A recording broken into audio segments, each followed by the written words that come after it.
11 consecutive losses has left Raider Nation little to cheer about.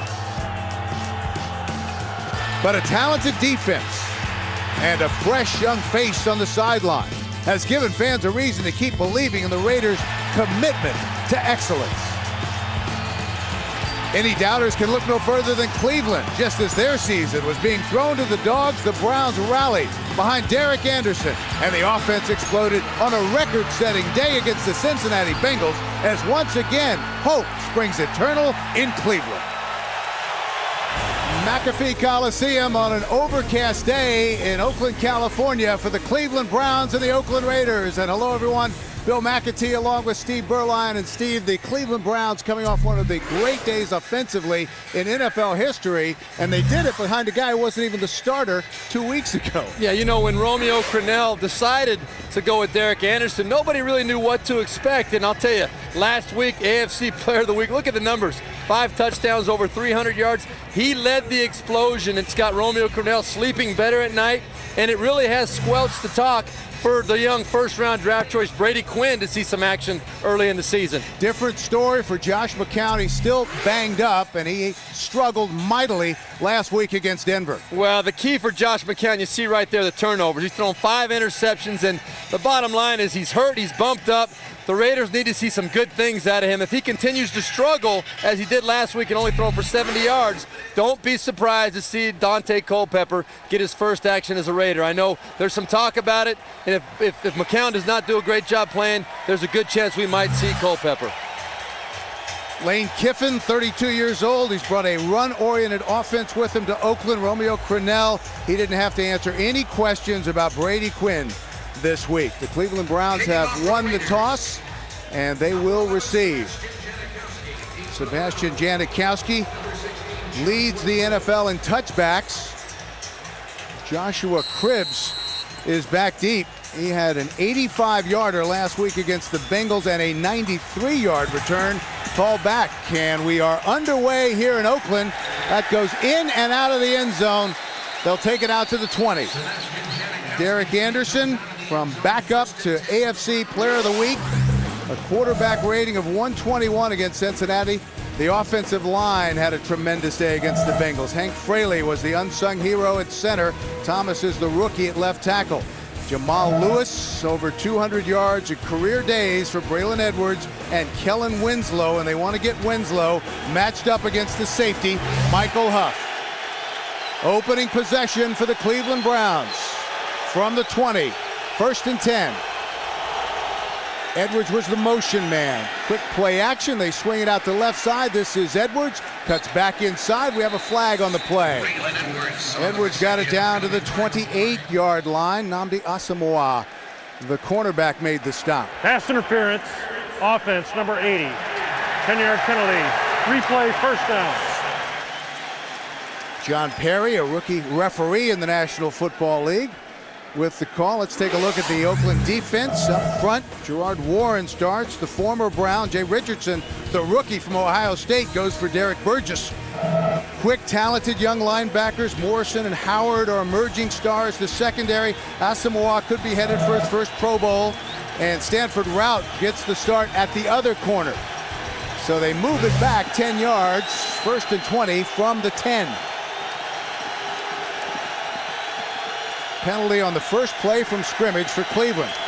Offensive pass interference. So they give it to Jamal Lewis, and he's stacked up after a gain of 1 by Warren Sapp. And immediately we see right away a smaller, quicker, lighter Warren Sapp. Look at that. You don't see the belly hanging out like you used to, but look at him in the backfield, causing problems like the Warren Sapp of old. The Cleveland Browns, they told us that they've got to contain Warren Sapp. He's still the most active interior lineman that they see. They think he's one of the best in the league still. 7 consecutive Pro Bowls from 1997 to 2003. He had 10 sacks last year to lead all interior linemen. 2nd and 19 for the Browns. Anderson. They run the screen, incomplete. Jamal Lewis was the intended receiver, but the Raiders were all over that one. It'll be 3rd and long. And Bill, who was the one causing problems there in the backfield? As you see Kellen Winslow right now, he really wasn't in the pass route. That's a matchup we're going to watch a lot today. Sam Huff against Kellen Winslow up the field. It's going to be one-on-one all day, but good decision by Derek Anderson right there. Warren Sapp, once again, was the one causing problems. He sniffed out Jamal Lewis looking for that screen pass, and Derek Anderson smartly threw that ball into the ground. Michael Huff, who would like to play like Sam Huff today. So they'll go from the shotgun on 3rd and a ton. First possession for Cleveland. Anderson, plenty of time, lofts it up. Edwards is open, and he hauls it in. That is going to be a first down for Cleveland. What a catch. And he beat the strong safety, Michael Huff. Well, unbelievable catch, Bill. I'll tell you, when Derek Anderson let go of this ball, I thought it was going to be over onto the sideline, but it just shows you the range and the wingspan of BEUERLEIN. Watch him reach up here and pull it in off his fingertips and still have the presence, the field presence to know exactly where he is, get those 2 feet down and control that football. No doubt about it. Tremendous catch and a big-time throw by Derek Anderson. And a pickup of more than 19 yards. Lewis, left side, turns the corner, and he has another Cleveland first down. And that right there is going to be the biggest nightmare for the Oakland Raiders. If Jamal Lewis gets rumbling downhill like this, and you'll see he's going to be led around the left side by Lawrence Vickers, number 47. He turns it up the sideline, ran for 216 yards last week, and the Raiders, to a man from Lane Kiffin on down, told us they cannot let Jamal Lewis get rolling up the field, get his confidence going, because that makes this ball club so much more difficult to defend. Second in the NFL in rushing through the first 2 weeks of the season, a 6.6 yard per carry average. So near midfield, they get it away. Play action for Anderson, stripped away. Is it a live ball? It is a live ball, and Anderson goes over as the ball goes out of bounds. And the pressure came from Gerard Warren, and he tipped it away.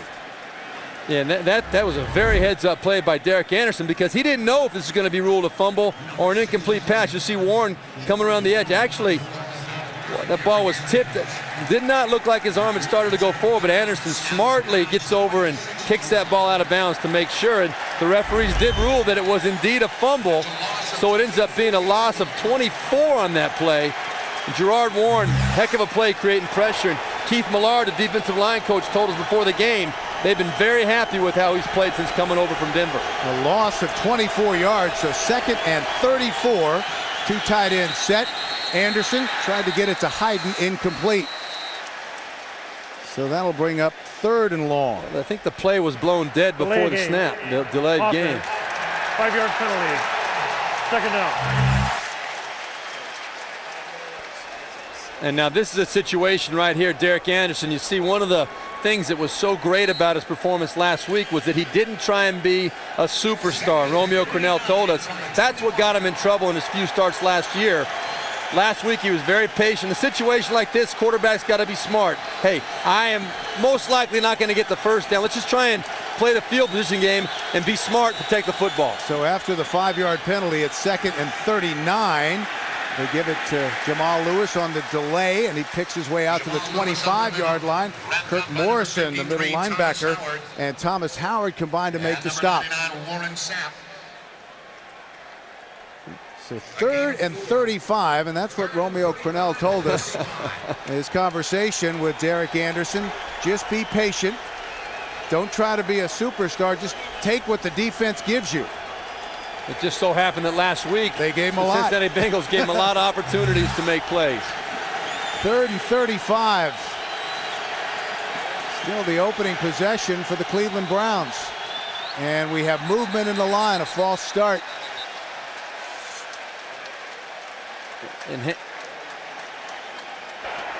False start, 68, offense.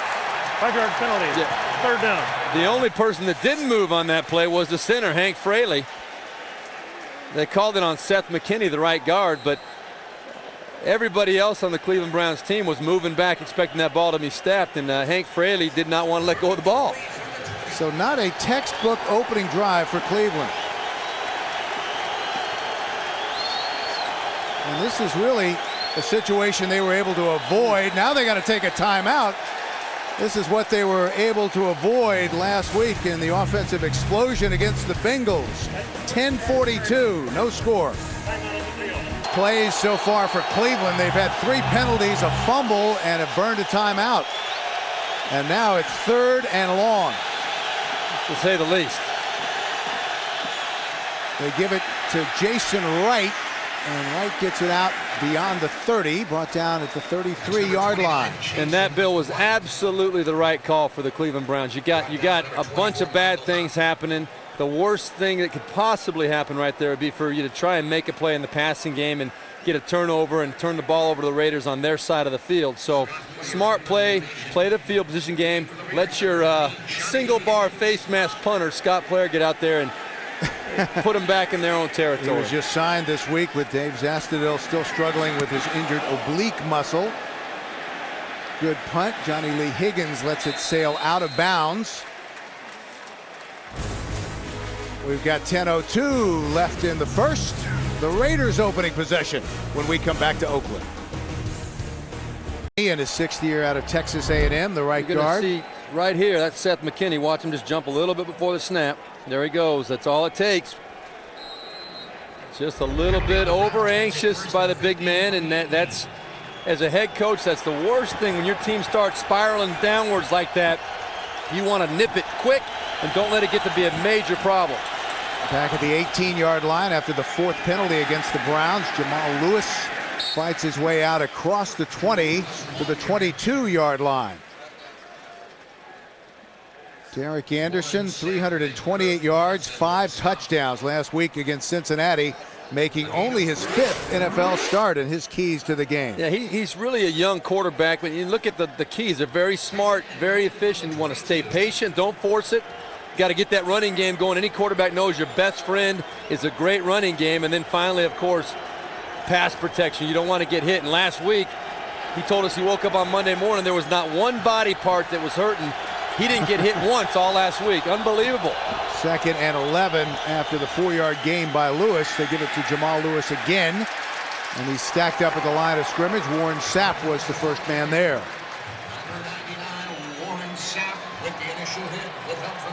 You know, Bill, Romeo was telling us, or the coaches were telling us, that one of the perks for being the player of the week, as Derek Anderson was that you get the own personal private parking spot right up front. But they noticed all week long that Derek Anderson wasn't using his parking spot. Turns out his wife drives their only car. And drops him off at work and picks him up at the end of the day. Just a regular guy. So his old linemen were all mad he didn't offer him the spot earlier. He actually ended up giving it to Hank Fraley, his center. 3rd and long for Cleveland. Winslow. And he's going to be well short of the first down.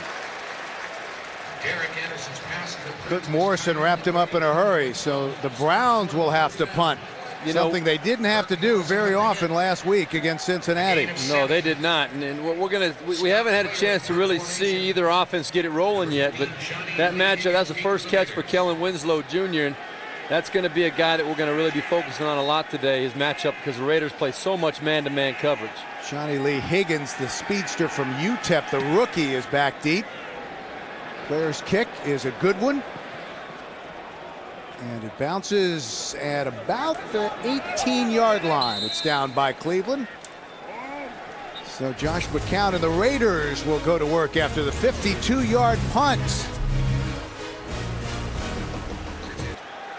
It's been a while since the Raiders have scored a touchdown on offense in the first half. First down.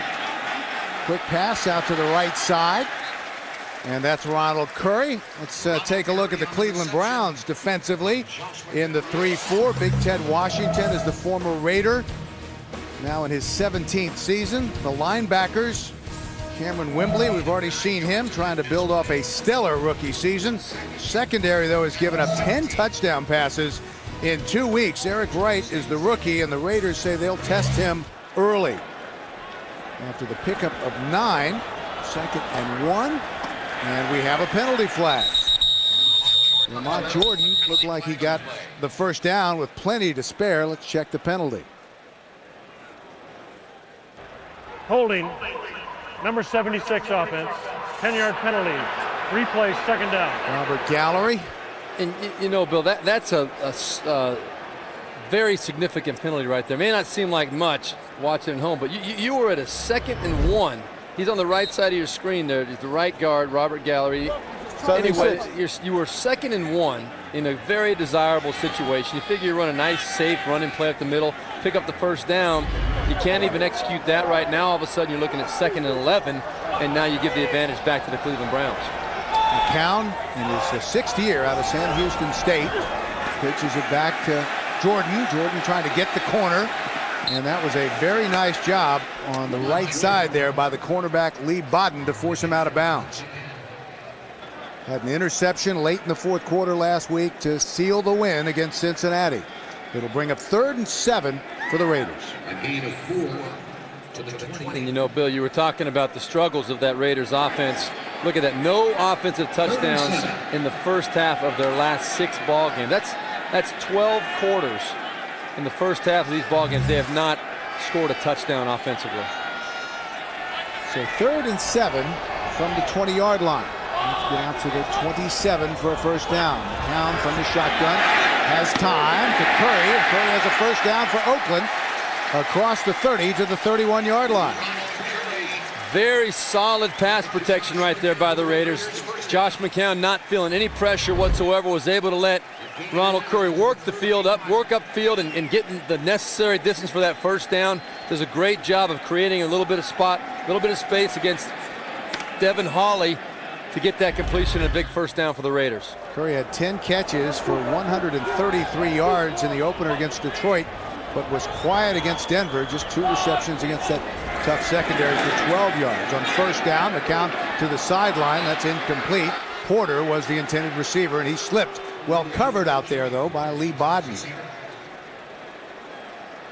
Let's take a look at the keys today for Josh McCown.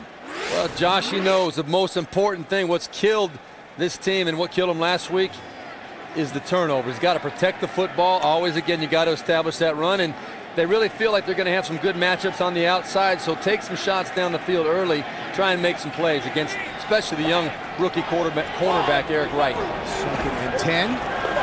Jordan, the delay, nice hole, cuts it back, and gets out to the 45-yard line. That's a first down for Oakland. That's just really smart play calling by the Raiders. They know they got 2nd and long. The Browns are probably going to be sitting back in a pass defense. Run the lead draw. Let it show pass initially by those offensive linemen, and then let Lamont Jordan get up in there behind his big fullback Justin Griffith, pick up the first down. Really take advantage of the tendencies that the defense is going to play a little bit softer in a 2nd and long situation. Run the ball up in there and pick up the first down. Griffith did a nice job on the weak side linebacker, DeQuell Jackson. So 1st and 10 from the Raiders' 45-yard line. McCown up the center, and that's caught by Madsen, the tight end, wide open. John Madsen in his 2nd year out of Utah. He was the wide receiver for Alex Smith back in college.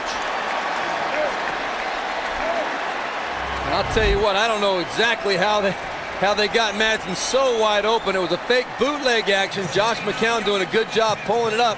You could see just how wide open Madsen was. Sean Jones was the closest Cleveland Brown to that area. And heck, if it's going to be that easy, Bill, I think you and I might be able to go out there and throw and catch those kind of passes. That doesn't happen too often in the NFL. That was good for 39 yards. And the Raiders are on the move here near the end of the opening period. And we have a flag. It could be delay of game. Delay of game. Offense. 5-yard penalty. First down. So they'll march it back. Let's take another look at that last play, the 39-yard pass to Madsen. Yeah, you're going to see Madsen. He's going to be coming up the field, and just as you see, Josh McCown's going to make a good fake to the left side, and Madsen, the tight end, he fakes like he's going across the middle right there, and he comes back to the outside. Totally lost Sean Jones. What that was, Sean Jones looked back in and lost Madsen all the way down the field. 1st and 15, plenty of time. Mike Williams was the intended receiver. It was thrown out of reach of both players. And Williams got up, indicating to Josh McCown, Put it in front of me. I can go get it. Big-bodied wide receiver, former first-round pick of the Lions, came over in a trade that also brought Josh McCown from Detroit. He was inactive last week after one catch for 11 yards in week 1. And those big physical wide receivers like Williams, they just want a chance to go up and grab that football. Put it up like a jump ball. Let's see if he can come down with it. 2nd and 15. We'll go to the air again. McCown flush from the pocket, dives forward and gets it inside the 20 to the 19-yard line. Robert Smith popped him. And McCown looks like he might be a little bit shaken up. That foot might be giving him a little bit of trouble there.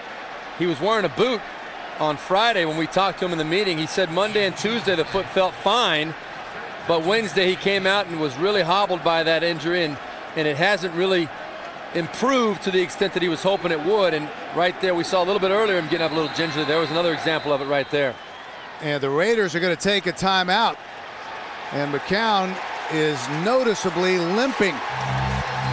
So Dante Culpepper grabs his helmet on the sidelines and heads out to the field to the cheers of the fans.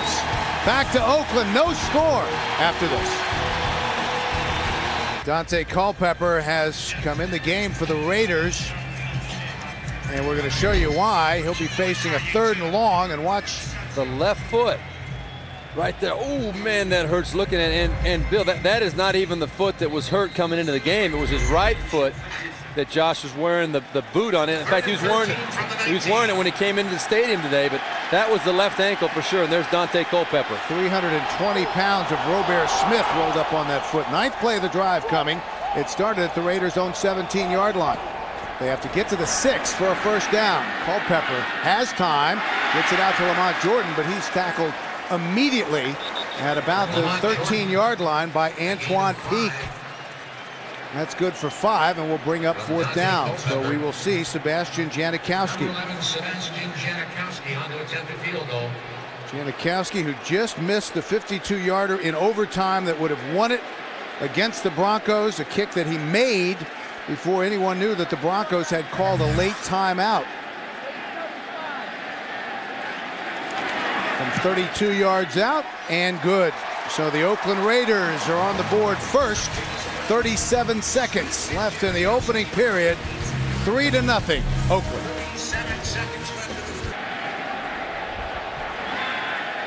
Joshua Cribbs takes the kickoff by Janikowski, 8 yards deep in the end zone, takes a knee, and they'll bring it out to the 20, and that's where the Cleveland Browns will start 1st and 10. Premier, that's coming up. Big Premier week here on CBS. 1st and 10 for the Browns from the 20. Haven't been able to get much going. Just 37 seconds left in the 1st. Jamal Lewis up the middle, squirms through to the 25-yard line. Pick up a 5.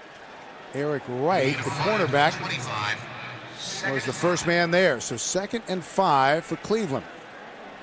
Jamal Lewis, 6 carries, 27 yards.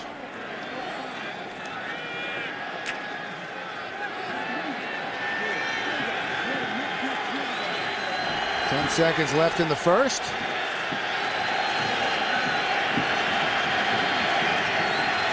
Anderson gets it to Edwards, and Edwards has a 1st down for Cleveland.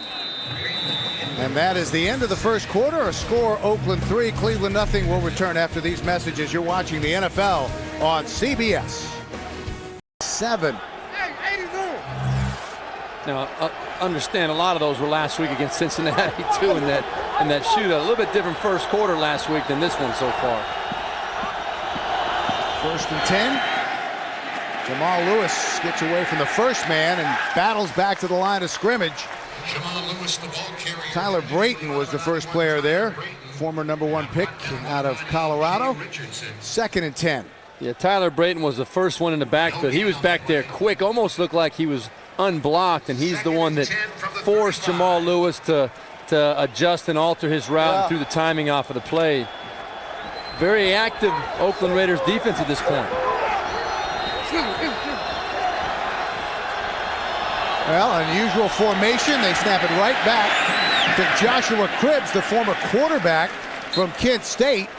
and he gets it out across the 40 to the 42-yard line. You saw Derek Anderson lined up out wide. Where exactly is Derek Anderson? He's out here. He's the back of the three-man trail there, and that's Josh Cribbs in the quarterback position. Just something you could see the confusion on the part of the Raiders trying to figure out how to adjust with number 16, Josh Cribbs, who was a quarterback in college and really a very versatile player. They're going to try and find ways to get him the ball any way they possibly can. That was one example. Cribbs has thrown one career pass, and that was incomplete.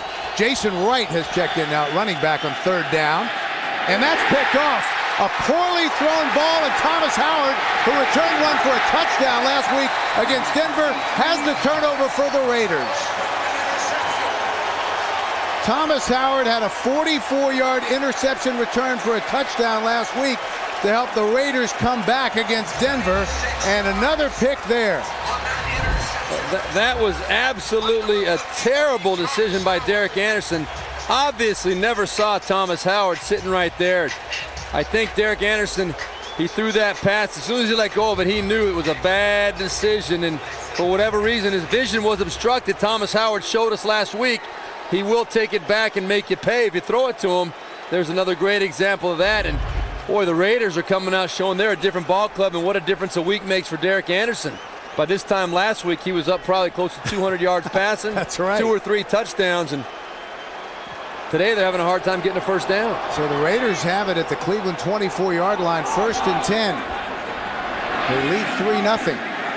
McCown is back in the game, and he hums it out there to the fullback, Justin Griffith, who gets it inside the 20 down to the 19-yard line. Cameron Wimbley made the tackle, and Justin Griffith came over as a free agent from Atlanta, and Lane Kiffin told us how important he is to the Raiders offense. He does so many things. He said we'd be in trouble without him. And he's one guy that Lane Kiffin said we could not replace that guy. His value on special teams and to the offense is immense. So McCown was only out one play. Jordan gets it down to the 16-yard line, or close. They'll unpile and spot it at about the 17-yard line. You see one thing we're going to be interested to watch here. Josh McCown, that foot, he injured it, and that's going to be interesting to watch, see how it tightens up on him throughout the course of the game. But look at the giveaways. The last 4 years, going back to 2004, the 2 of the top 3 teams as far as giveaways are concerned. In fact, Oakland number 2, Cleveland number 1, but absolutely terrible, averaging close to 40 turnovers a year. That's enough to make any coach lose their hair. Third down. And we have movement in the line. There's the slant, but they're going to bring that back. It was Mike Williams. And they may call it on the right tackle, Cornell Green. Ball start, number 74 offense. 5-yard penalty, 3rd down. And it is Green, so they will move it back 5 and replay 3rd down. And as you look at Lane Kiffin, you know, he's going to have a decision to make, I think, as this game goes along. And Josh McCown, that foot, as I mentioned, was going to be an issue, I think, as the game goes on. But he's in a position where he says, I do not want to come off the field. He knows how significant this opportunity is for him. You're going to have to carry him off the field before he gives it up. 3 wide receivers set on 3rd, and now 8. And they come on the blitz. McCown lofts it to the end zone for Porter. He's bumped, and we'll have a flag. And that'll be pass interference. Rodney Poole lost the football and ran into Porter. And that's about as blatant a PI as you're ever going to get in the NFL. Rodney Poole knows it. Pass interference, defense, number 21 in the end zone. By rule, ball be placed at the 1-yard line, 1st down, Oakland. Yeah, you're going to see Rodney Poole. Josh McCown made the right choice going to Jerry Porter, but in the NFL, you've got to turn around and make a play on the football. And Rodney Poole made no effort to even try to find where that football was. There was contact. He was as guilty as you could ever be. Big package in for the Raiders. 1st and goal, Jordan. And he'll lose a couple of yards. Swarming defense by the Browns, led by the backup linebacker, Sean Thompson. Oh, what a great play by Sean Thompson. You see him right there at the right side of your screen. takes the block on with the correct inside shoulder, keeping his outside shoulder free, and then as soon as Jordan was able to make his decision to try and bounce it outside, he was in perfect position to bounce up and make the play. Great play by Sean Thompson on that tackle. Loss of 3 on the play. They pitch it to the left. It's batted up in the air, and it's incomplete. Antoine Peak got a hand on it. So 3rd and goal for the Raiders. Pressure coming off the right side. You see Antoine Peak right there coming up the field. Good job getting his big paws up in the air. And the biggest fear for Josh McCown is to make sure no one else has a chance to come down with that football. You got a sure 3 points on this in this down and distance right now. You want to make sure you don't give up all your point opportunities. And Lamont Jordan is split out wide at the top of your screen on 3rd and goal from the shotgun. McCown for Mike Williams. Did he have possession? No. And he was hit immediately before he could get that second foot down by Sean Jones, the strong safety. So the Raiders had a touchdown, but Williams could not hang on. Now you're going to see Sean Jones, number 26. He was hoping that Josh McCown would throw that ball to Mike Williams coming across. He stayed very patient in his zone, waiting, and in the last minute break on the pass. And Mike Williams was actually probably wishing that Josh McCown didn't throw that pass to him. Janikowski's field goal is good. 22 yards out, so the 1st and goal at the 1 turns into 3 points. And it's 6-0 now, Raiders. 11 minutes remaining in the half. Lead to 6-0. Joshua Cribbs is back deep once again. 2nd in the NFL in kick returns. He squibbed this one on the hop. Cribbs has some room up the middle, and the Browns are going to have pretty good field position close to the 40-yard line. Chris Johnson made the stop. 10:54 left in the half. That's all coming up on the Sprint halftime report. 1st and 10 for Cleveland. They have struggled offensively from the 40. Lewis, and he will not get back to the line of scrimmage. A swarming Raider defense led by Tommy Kelly. You know, Bill, that's a play where obviously the Raiders were in perfect position. They'd gotten good penetration. Jamal Lewis, he's been around long enough to know. Watch right here. He decides to try and bounce this ball outside. It's designed to follow his fullback up inside. There's certain times in the NFL where a 1-yard run is a good run. That would have been one example right there. Don't try and make more out of it. You end up losing yards instead of making a yard or 2. Changing the formation. Here's Anderson on 2nd and 11 from the 39-yard line. Lewis dips the shoulder and gets back inside. Out to the 44-yard line. Thomas Howard, the outside linebacker, made the tackle. That was kind of an interesting adjustment made by the Browns right there. You saw Derek Anderson kind of communicating to everybody. They did change the formation. They actually brought Kellen Winslow, the tight end, back into the backfield to run as fullback and lead Jamal Lewis up into the line. 71 total yards, but they have, in sacks and penalty, lost 70 yards. 3rd and 6 from the shotgun. Anderson, shovel pass. And that's Jason Wright. The Raiders were all over that. The Browns will have to punt. Well, that's just a tremendous open field tackle by Michael Huff. That was Jason Wright and Michael Huff one-on-one in the open field. I really thought that Jason Wright was going to be able to either shake him or put a straight arm on him and get around. But look at that. No way. He tried everything he could do to get away from Michael Huff. Not going to happen. Great determination. Great finish in the play by Huff. So we'll see Scott Player. Chris Carr is the deep man. That is a good high punt that is fielded at the 11-yard line. And out of bounds, Joshua Cribbs made the stop after the 48-yard punt. Midway through the 2nd quarter, 6-0 Raiders. To 99888. For more information, click on mobile at cbssports.com. 1st down for the Raiders. They keep it on the ground. Lamont Jordan powers his way for 1 or 2. Bill Cowher talked on the NFL Today about this really being almost a playoff game for the 0-2 teams like the Raiders, because it's so hard to make the postseason historically if you start 0-3. He said it's one time out of the 54 opportunities for an 0-3 team to make it, they've made it. Second down, the pitch back. Jordan cuts inside. That was a nifty little move, and he's got an Oakland first down at the 20-yard line. Now, play like that, backed up in your own end zone, it's so significant because of the fact now the Raiders can get into their normal offense. You've got to be able to get the ball out of that area, backed up against the end zone. You've got to have a few set passes, a few set runs that you know you're going to use, that you can go to if you want to get those extra special tough yards. That was a great example of execution by the Raiders and Lamont Jordan getting that first down. That was good for 12 yards on an old school kind of sweep, and they're going to toss it to the left side with Jordan, and he gets the corner again. Nifty little gain out to the 25-yard line. Sean Jones, the strong safety, made the stop. Lane Kiffin came over from USC, where he's, of course, the offensive coordinator for Pete Carroll's Trojans, and he told us he's going to call all of the plays.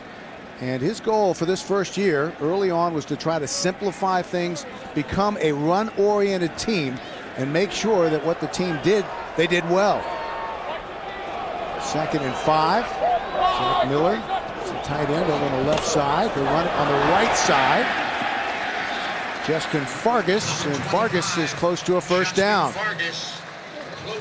What we're seeing here, Bill, is a great example of mixing up. You can be creative in the run game. A lot of times people don't understand. You think it's just, well, you run it or you pass it. Well, you can be very creative in your run game. You saw the sweep to the right side. Then you saw Kiffin come back and run the sweep to the left side. Then you saw a little off tackle up inside, a more physical type of running play up on that one there. And you're really keeping the Cleveland defense from digging in and really knowing exactly what's coming at them. Really helps out the quarterback, helps out the whole offensive confidence. Fargas is still in, and he gets the ball on the right side. He's got a first down and room to run up the sidelines and out of bounds near midfield. And again, off a great block by the fullback, Justin Griffith. That was good for 21 yards. Yeah, great block by the fullback, but also number 80, the tight end right there, Zach Miller. He's got the tough job of protecting that edge and giving Justin Fargas a chance to get outside. Super job by Fargas, trusting his fullback, Justin Griffith, trusting Zach Miller to get that outside linebacker hooked, and the result is a big 15-plus yard gain, another first down for the Raiders. Raiders really like Zach Miller. They say he reminds them a lot of a slightly undersized Mark Bavaro kind of tight end. He can block, as we saw there, and also catch the football. McCown off the play action. Scrambles to his right. He's going to keep it and runs out of bounds after a pickup of 6. Hobbling over there, out of bounds on the near sideline. 2nd and 4 upcoming. And you can tell that ankle already is starting to stiffen up, and it's going to become more of an issue as it goes. And here's another look at Zach Miller at the bottom of the right side of your screen there. He can pass protect too. He is we saw him, Bill, on the field before the game. He's a big boy. You can't really understand how big some of these guys are until you stand up next to him, but he's a good all-around tight end, and Josh McCown knows that foot, he's got to do something to figure out a way to keep that foot loose. On 2nd down, Jordan gets it out close to the 40, and that's going to be near another first down. Sean Thompson made the stop. You know, one of the things that Lane Kiffin told us, we're getting a timeout on the field. But one of the things Kiffin did tell us about the quarterback situation and in general is that he felt you had to be extra paid. You have to protect your players, especially publicly. And there's been some outcry for Dante Culpepper and in place of Josh McCown, but Lane Kiffin said, I really think it's important you protect your players, you let them know you're on their side, and you don't have that quick hook. You got to make sure it's the right thing for the ball club, and the Raiders are going to have a very small amount, 4 inches for the first down, but that's an important factor. When you're a young head coach like Lane Kiffin, you really want to establish with your team that you are a guy that they can count on to stand by his word. You look at just how young Lane Kiffin is. He's He's the youngest head coach in the history of the NFL. Obviously, Mangini and Kiffin both struggling so far this year. Tomlin 3-0, but I really think that the tempo and the attitude that Kiffin is establishing here with the Raiders, it's already showing. It may not show in wins and losses yet, but it's starting to spread, and this team enjoys playing for him. 3rd and inches. They're going to throw it, and up deep. Curry, and he'll have a touchdown for Oakland. Ronald Curry, his 2nd touchdown reception of the year.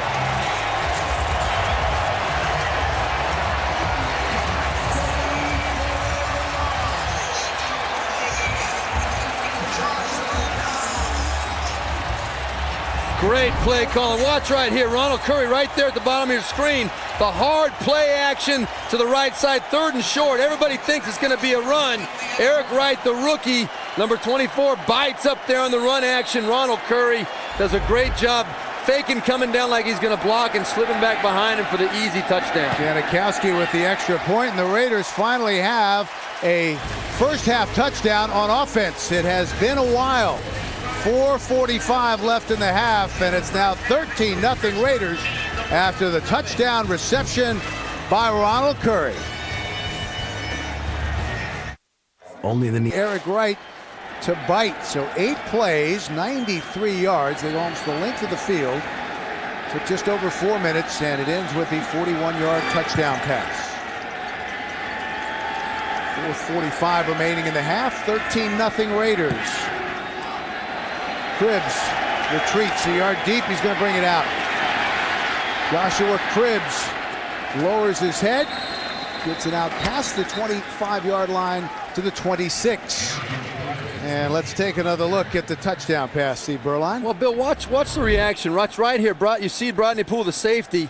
He steps up. Everybody is expecting run in that situation, including, unfortunately, number 24, Eric Wright, the rookie cornerback, and the play works to perfection.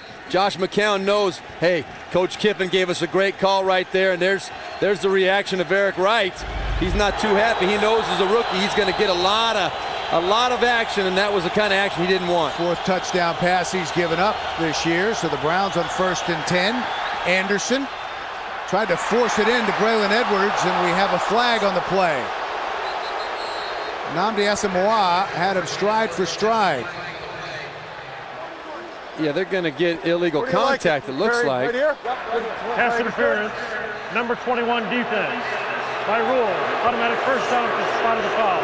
I don't know if I agree with this, Bill. I think Asomugha did a great job just running with them. Let's see. There's always going to be some contact, and right there, that's incidental at best. And you know what they're saying? Sure, he was holding his arm. He had contact. He wasn't holding the arm. He had contact with the arm, just feeling what they called. He did not look back to make a play on the ball. That's why the pass interference was called. So it's a first down for Cleveland. From the 42, Anderson up top, and he overthrows Steve Hayden, the tight end. You know, the reason I say that, Bill, is because if they would have called illegal contact, the contact would have been the call when he had his hand on Braylon Edwards. Right there, it was the fact that he did not make a play on the football, did not attempt to turn around and find the ball. That's why the pass interference was called. Let's look at how the Browns have struggled today. Boy, punt, interception, and punt. Very different story from last week against Cincinnati. 2nd and 10, 4:30 left in the opening half. Anderson, we have a flag. The out route, that's Carter. And he's dropped immediately at the 46-yard line by Fabian Washington. We'll check the penalty. The early indication is it's against Cleveland. They will move it back 5.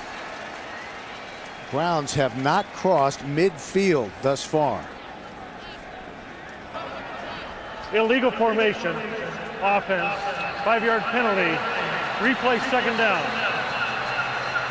You know what it was, Bill? They flexed out Kellen Winslow late. They shifted him out, and as a wide receiver on the outside, he cannot be up on the line of scrimmage.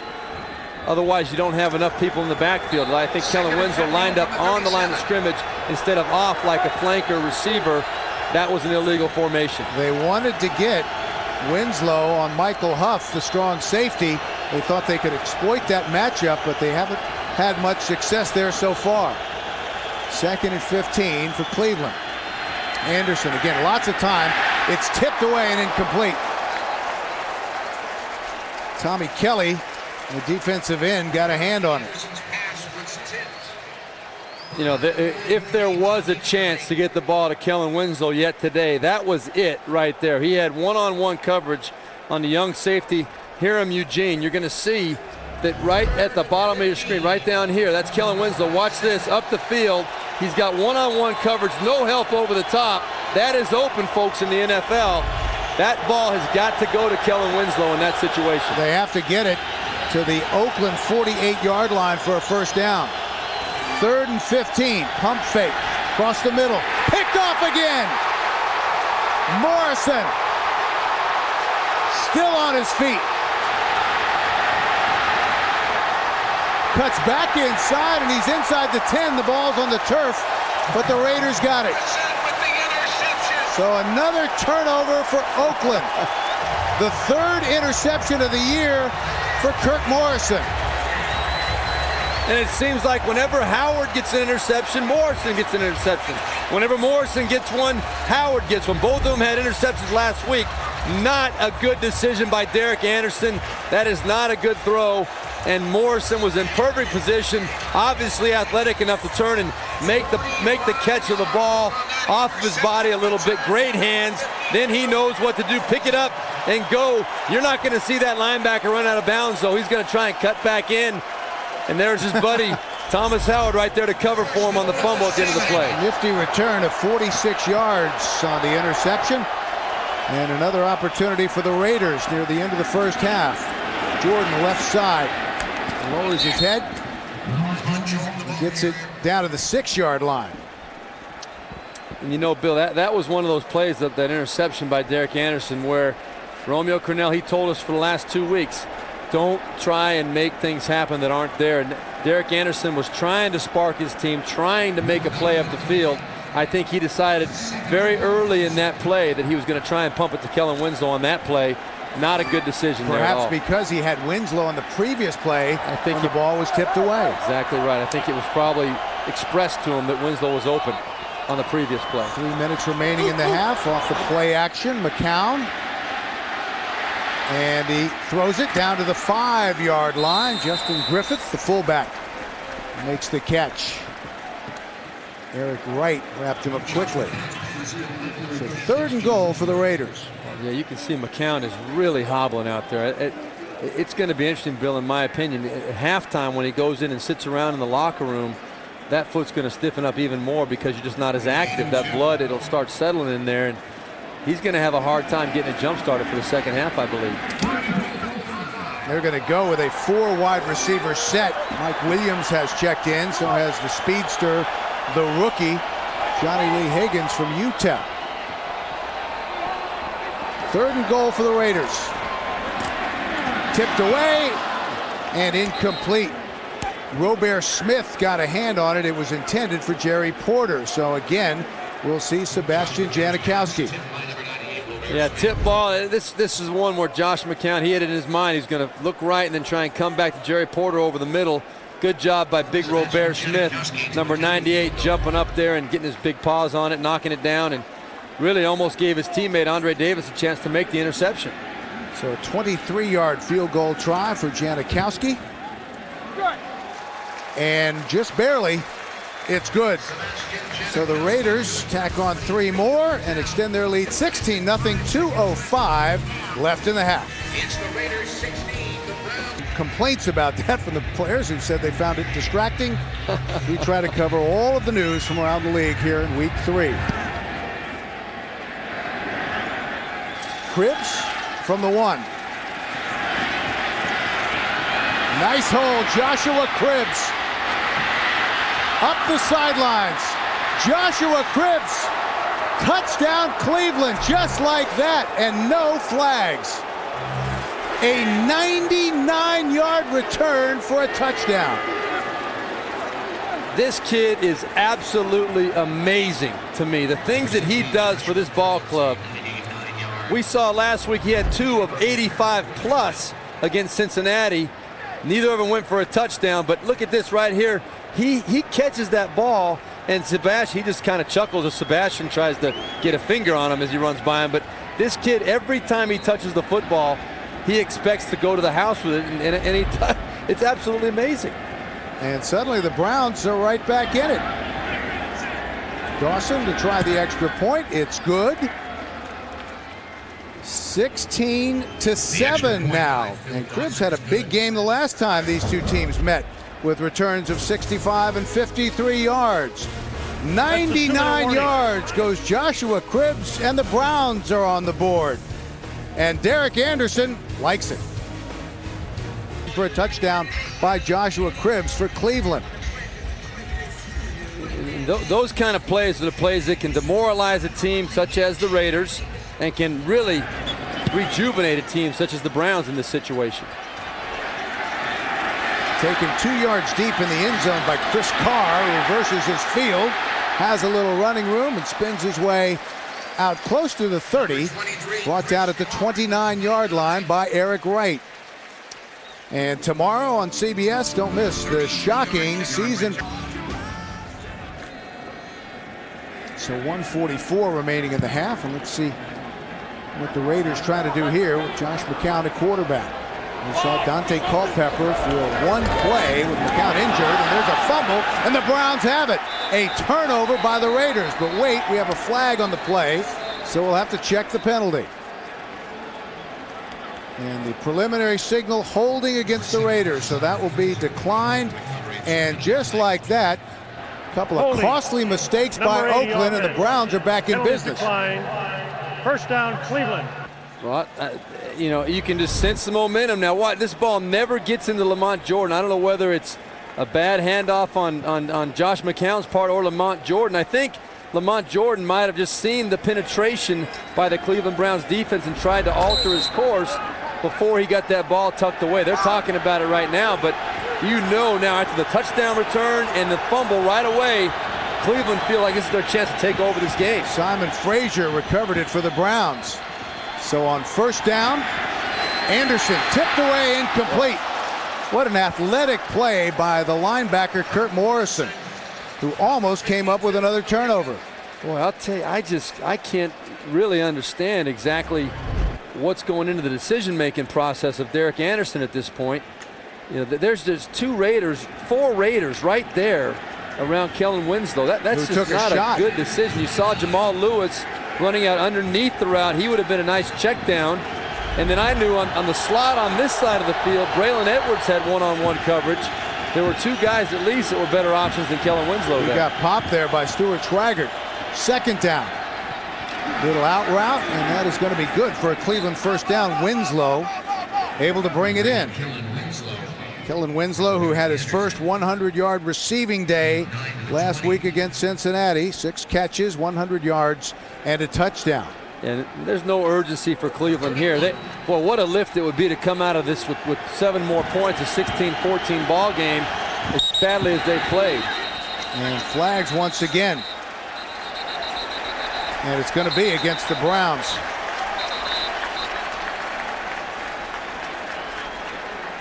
McKinning claiming he was drawn offsides. Prior to the snap, false start, number 65 offense. Well, they call it on Eric Steinbach, the former Cincinnati Bengal, and Anderson's also making the case that there was movement in the defensive line for the Raiders. Yeah, you're going to see Steinbach right here on the left side. That's who they're calling it on, but I think Hank Fraley, the center, and Steinbach and several others are upset about something. And based on my experience, I'm thinking that maybe the Raiders are doing something up there at the line of scrimmage to try and draw them into moving. So 3rd and 6. The Browns trying to capitalize on the fumble. Anderson gets it to Winslow. And he's pushed forward, and this is going to be a first down. Kellen Winslow on the reception. The Raiders may have done the Browns a favor there. Yeah, you know what? You're exactly right, Bill. Gerard Warren, number 61, jumped on his back, and that actually propelled Kellen Winslow to go forward a little bit more. Browns are taking a timeout with 47 seconds left in the half. It's 16-7 Raiders. Go for it here on 4th down. I like the call by Romeo Crennel here. This is a play that if you want to get your season turned around and keep your season, your momentum going, you've got to make plays like this at key points in the ball game. They go with the big package. Joe Vicious is the motion man, and they're going to throw it on 4th down. Out to Jamal Lewis, and he's wide open. Lowers his shoulder and gets it down close to the 5-yard line. Oh, what a gutsy call.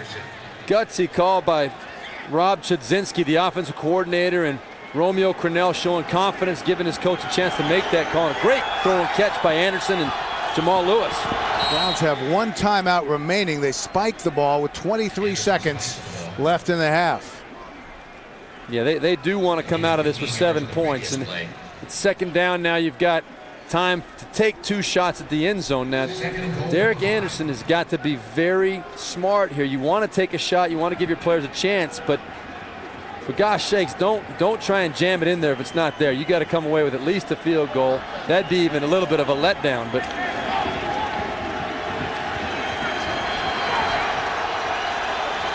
so 2nd and goal after the ball was spiked for Cleveland. Anderson, plenty of time. Corner of the end zone, threw it away. Tommy Kelly had the pressure on Anderson there toward the end of the play. So 3rd and goal. And this situation set up by the fumble by Lamont Jordan. And the Browns trying to capitalize. They've also had a long kickoff return for a touchdown. 99 yards by Joshua Cribbs. Jason Wright has checked in now. There's confusion on the Raiders. They're confused. 3rd and goal. Incomplete. Hayden was in the vicinity, the tight end.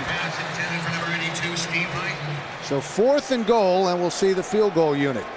You know, if Anderson could have held onto that ball a split second longer, you're going to see Hayden ends up coming wide open in the back of the end zone. He just threw it a little bit too. I mean, you're down there. That was a busted coverage. I pointed out before. There's Lamont Jordan. He's happy. But I pointed out before that play, the Raiders seemed confused. They really didn't know what they were doing on that play, and they, fortunately for them, did not pay the price. A 23-yard field goal try by Dawson. That's good.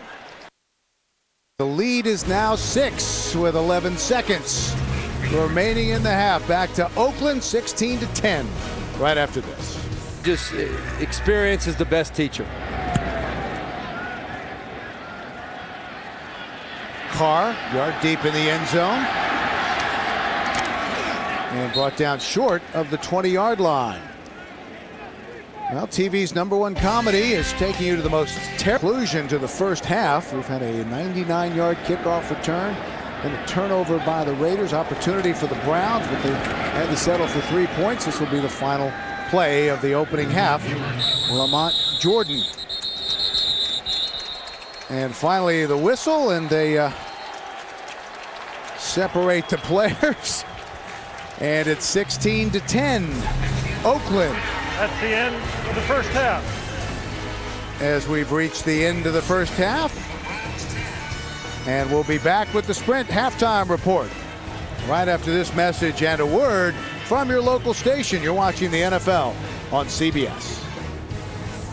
16-10 Raiders as we welcome you back to Oakland. Bill McAtee along with Steve BEUERLEIN. The good news for the Raiders, they're up by 6. The bad news is they had a couple of opportunities. 2 first and goal situations came away with field goals both times. So the Browns continue to hang around. Yeah, you know, and that's something that the Raiders are hoping is not going to come back to haunt them. Obviously, the longer you let a team like Cleveland hang around, who's really not playing well, the longer you let them hang around, the more they start believing they can find a way to steal this game. They gave it the big kick return at the end of the half. They did not cash in on 2 first and goal situations, and they gave up a field goal late with the Lamont Jordan fumble, giving Derek Anderson and his team a chance to get that other 3 points there late in the first half, right before the half ended. You look at the stats, it's all one-sided toward the Raiders for the most part. You know, they've got more yards all the way around, rushing and passing. They're averaging 6 yards a play. Cleveland really struggling in contrast to last week. This 3.6 yards a play. Last week it was more like 6.5 to 7 yards a play. But the bottom line is we've got a 16-10 ball game, and Cleveland, if they can come out hot this second half, can really take control. Cleveland only 1 of 9 in third down conversions. The Raiders will have the ball to start the second half. Dawson's kick. This car awaits at the 2-yard line. He gets it out to the 25-yard line. Mike Adams made the tackle, and that's where the Raiders will start 1st and 10 to begin the second half. And we will see number 8, Dante Culpepper, and listen to the crowd. And you know what, Bill, I guarantee you, Josh McCown was playing well enough in that first half to where he should not be replaced. This is a health injury-related issue. He got in there at halftime, and that foot, I'm sure, tightened up, and they just said Dante Culpepper gives us a better option. So the 3-time Pro Bowler will go to work for the Raiders. Hands it off to Jordan. Knifes his way out to the 26, close to the 27-yard line. The big nose tackle, Ted Washington, made the stop. There's Big Ted. Very Big Ted. This is the toughest part of the day right here. Getting to the sideline. He's listed at 375, but I'm not sure that's entirely accurate. He's a little top heavy, I think, too, don't you think? As you look at the top fantasy above numbers. the waist, perhaps. Yes. 2nd and 9 after the pickup of 1. Opening possession for the Raiders here in the second half. Short drop for Culpepper. Finds his tight end. That's Zach Miller, the rookie. And he has an Oakland first down, close to the 40-yard line. That's number 80, Zach Miller. From number 8, Dante Back to our Culpepper. fantasy update. 1. Last play was good for 13 yards. Dante Culpepper is in at quarterback for Oakland. Flush from the pocket, rolls to his right, trying to get it out there, and incomplete. That was intended for the fullback, Justin Griffith. Crowd wanted pass interference on the coverage from Sean Jones, but they won't get it. You know, what a chance to make that play, but it'll be curious. I'm curious to see whether Dante can move better now that he's had so much time off. Right side, Jordan on 2nd down, lowers his shoulder. Gets it out to the 44-yard line. They have to go to the 49 for a first down. Andre Davis and Ted Washington combined to make the tackle. Back on Dante, Bill, you know, he's a guy that never, even in his big days in Minnesota, he never was the kind of quarterback to sit back and pick you apart with execution of an offense from the pocket. He was a guy that could sit back there, run around, and find people up the field and make you pay if you let a guy go at all. And that was what made him so effective. The wide receiver set on 3rd and 5. Here come the Browns on the corner blitz. They have man coverage up the sideline, and that is it a catch? No.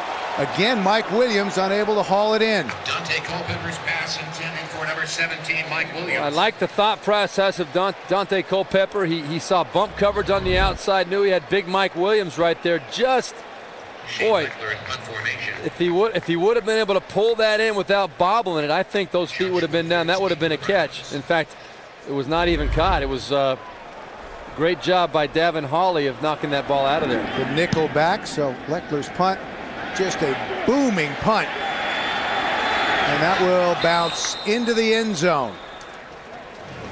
A 56-yard punt. Opening possession of the second half coming up for Cleveland. Way to the locker room. Seemingly done for the day, which explains why we saw Dante Culpepper. Yeah, that foot was rolled up by Robert Smith, and that thing is just going to get tighter and tighter as the day goes along. No chance to come back.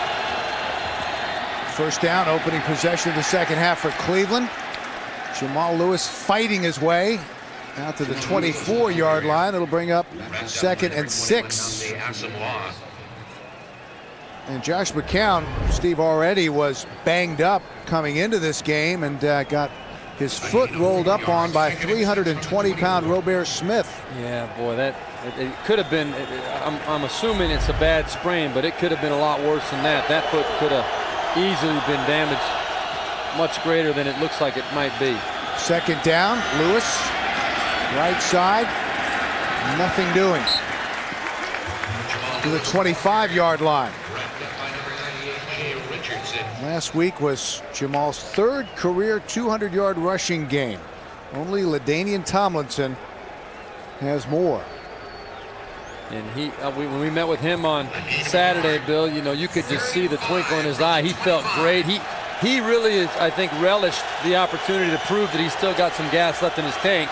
And if there was any doubt, last week, put all the doubters to bed and just said, hey, listen, I still can play this game and produce at a very high level. Lost about 25 pounds, showed up in great shape for training camp. So 3rd and 5 for Cleveland, trying to get something going offensively. And that time Braylon Edwards was open and couldn't bring it in. So we'll see the punting unit. Yeah, that's a catch that Braylon Edwards has to. So again, we'll see newly signed Scott Player, who's averaging net of 45 yards a punt so far. That's a nice high kick, which is fielded at the 28-yard line by Johnny Lee Higgins, and he is dropped right away by Sean Thompson. So 11 minutes left in the third, a 48-yard punt.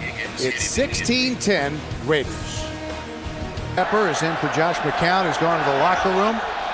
Culpepper, of course, came to the Raiders in July when things didn't work out in Miami. Short drop, gets rid of it, incomplete. He was trying to hit Ronald Curry. The ball was underthrown. Let's take a look at the big man, Ted Washington, on the pass rush. This is not his specialty. Not his forte. Well, neither is a vertical leap. The vertical leap is not in his repertoire anymore. But I'll tell you what, Jake Grove is got to feel overwhelmed at times. We got him at 380, but that might be before breakfast. I think that's well before breakfast. There's about a 100-pound difference minimum between those two. Second down, that's incomplete. Porter was the intended receiver, and that was well played by Lee Bodden. Bill, I want to know, is this more of a dance or is it an actual pass rush on the part of Ted Washington there? Did he move any more than out of the about a 2-foot step 2, 3, 4 step? He's probably saying, you know, I'm in here for the run. And he's got to take a break. That's a hard dance right there. Big man goes to the sidelines. 4 wide receivers set for the Raiders on 3rd and long. Culpepper from the shotgun. Gets rid of it on the slant. Williams, and that time Williams hung on to the football. It's on the turf, and the Browns have it. Devin Holly came up with it. So just when it looked like Williams had made a play, he fumbles the football, and the Browns have the turnover. 17, Mike Williams. You know, for a guy like Mike Williams, who's really trying to establish himself as a legitimate receiver in this league, and with the opportunities that he's getting to make these plays, he's got to start finishing them off. He had the touchdown pass earlier that he took a good hit, but he could have hung on to that ball. And right here, he's fighting for extra yards, makes a nice catch and run. He's trying to get up that extra. You've got to protect that football first and foremost.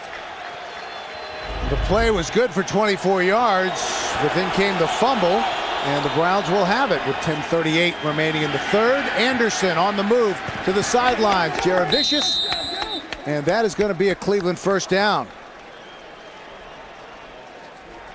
Got a step on the cornerback Stanford route.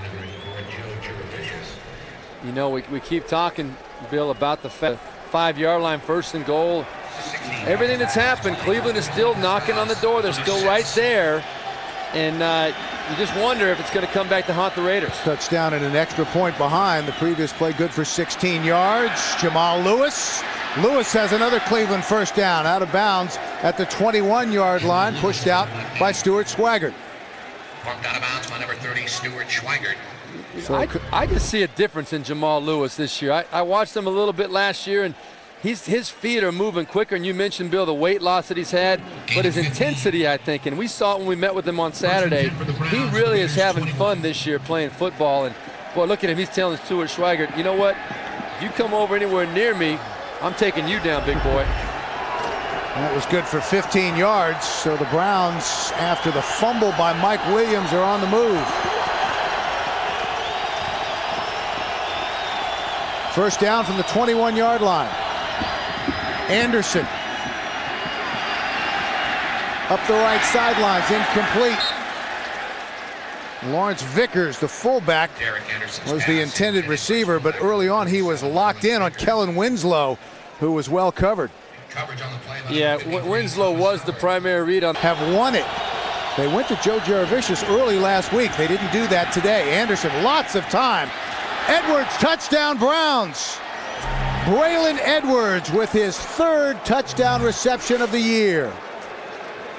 And that's another matchup. There were 2 matchups that were on the field that the coaches were telling us they were going to try and exploit. That was Winslow on Huff, and then right here, Braylon Edwards on Nnamdi Asamoah.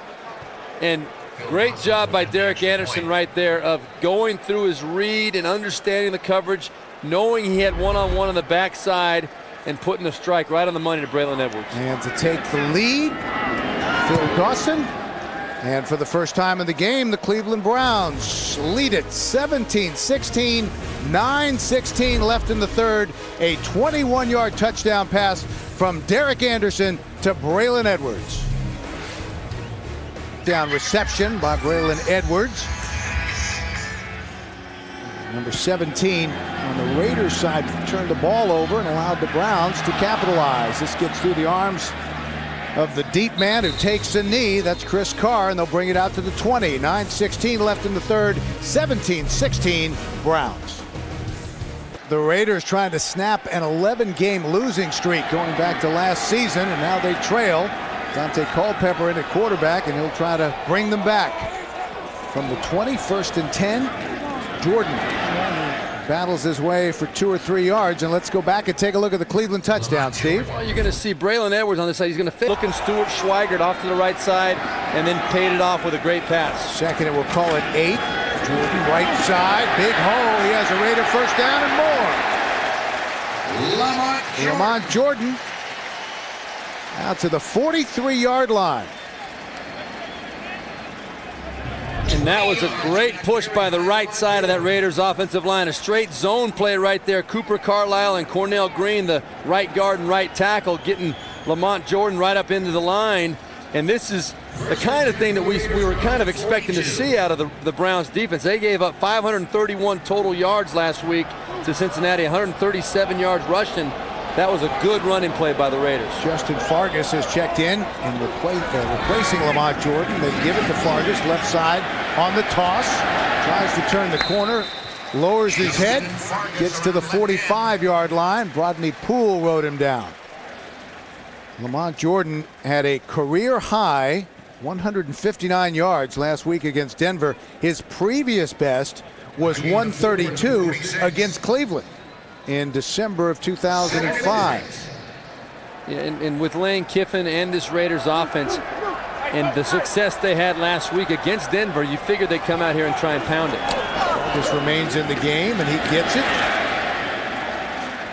And powers his way into Cleveland territory to the 49-yard line.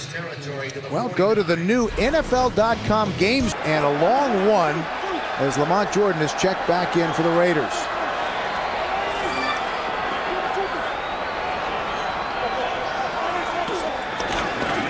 Jordan cuts it back. Well, he may be short. Yeah, he is short. Looks like a full yard. Brodney Poole tripped him up. They'll unpile, and it's going to be 4th. Justify going for it, but when you're talking about 3rd and a long 1 yard, it's at least a full 1 yard.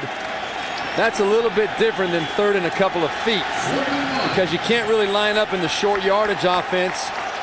You've got to kind of spread it out and run a more conventional play here. 4th down, they went for it a lot on 4th down at USC. Jordan, and he has the first down. Just powered his way over Brodney Poole, and that will move the chains. Very solid blocking, this time by the left side of the Raiders offensive line. Barry Sims, the left tackle, and Robert Gallery, left guard, did not allow any penetration on that left side, and you'll see Lamont Jordan just says, okay, I know exactly what I got to get. I'm going to lower my shoulder, and if anybody gets in my way, they're going with me past that first down marker.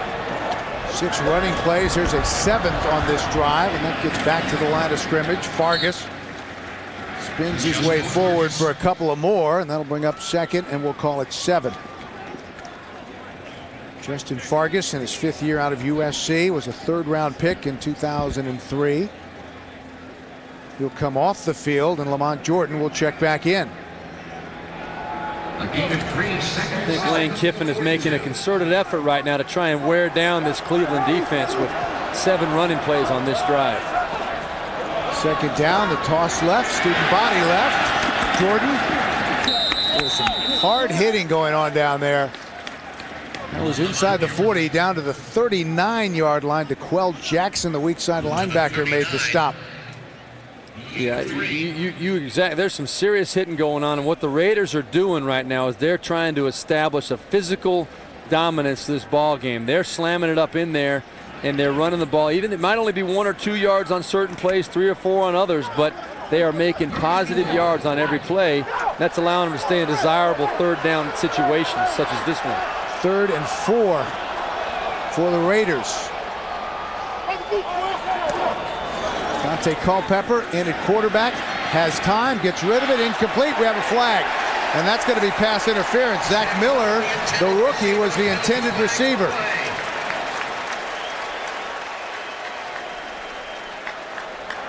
Pass interference.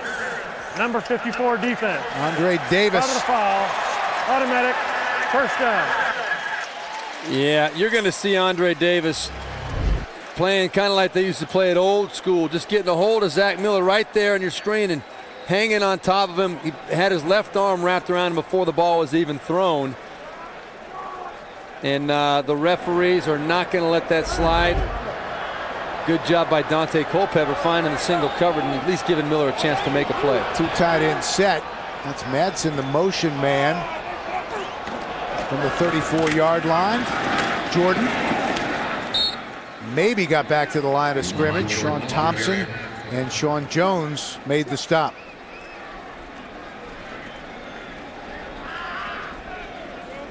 '17th meeting between the Browns and the Raiders. Cleveland has won the last 3, including the last 2, past 2 years here in Oakland. In fact, going back to 1987, Cleveland has won 6 of the last 7 meetings.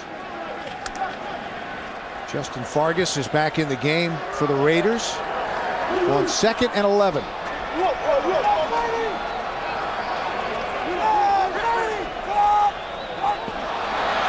Culpepper, there's a flag. Free play. Gets it out to Madsen, the tight end. Has a nice gain inside the 20, down to the 19-yard line.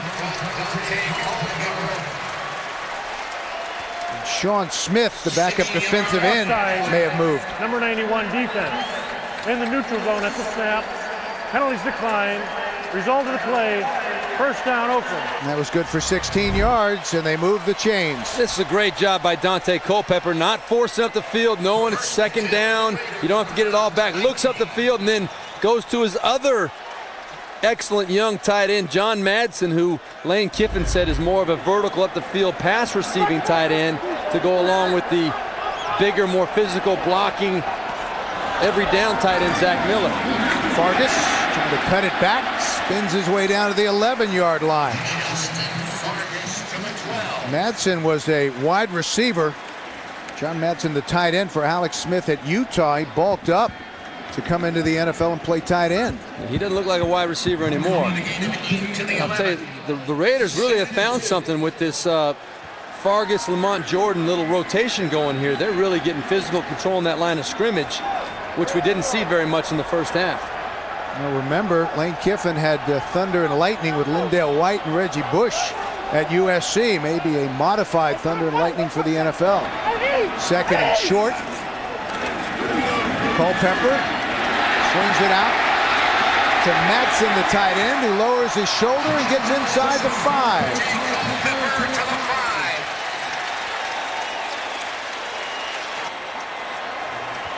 Good job of misdirection on this play. You're going to see the action. Everything's going to go this way and then back over here with Dante Culpepper coming around. Does a good job of finding Madsen out in the flat, who shows some great athletic ability to stop and cut back behind the pursuing defense and pick up an extra 4 yards. Remember, the Raiders had 1st and goal twice and only came away with field goals as the Browns defense was able to stiffen. Play action to the corner. We have a flag, and the ball is ruled out of bounds. Ronald Curry was able to hang on, but couldn't come down inbounds. Lee Bodden had the coverage, and let's check the penalty. It might be pass interference.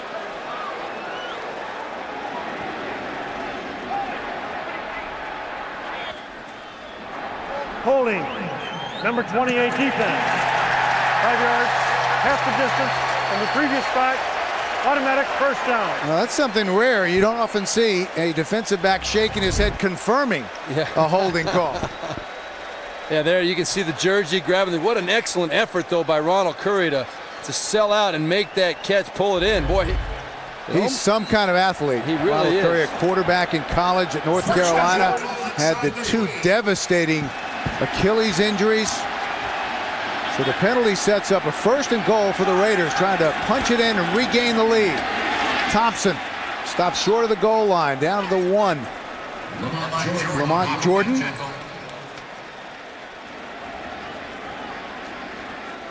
And they'll spot it actually closer to the 2. Jordan in his 7th year out of Maryland. This is an area where the Raiders really have to cash in. As you mentioned, Bill, they've had 2 other 1st and goal situations. This one here, they've got to come away with 7 points. So 2nd and goal.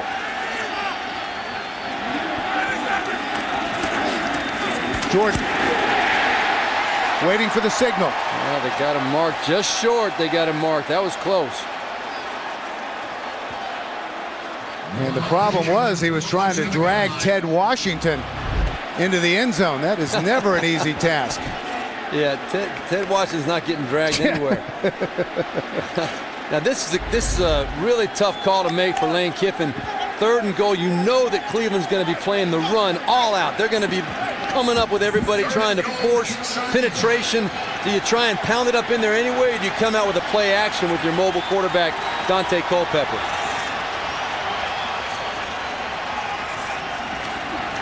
Jordan, and that time he gets in. Touchdown Raiders.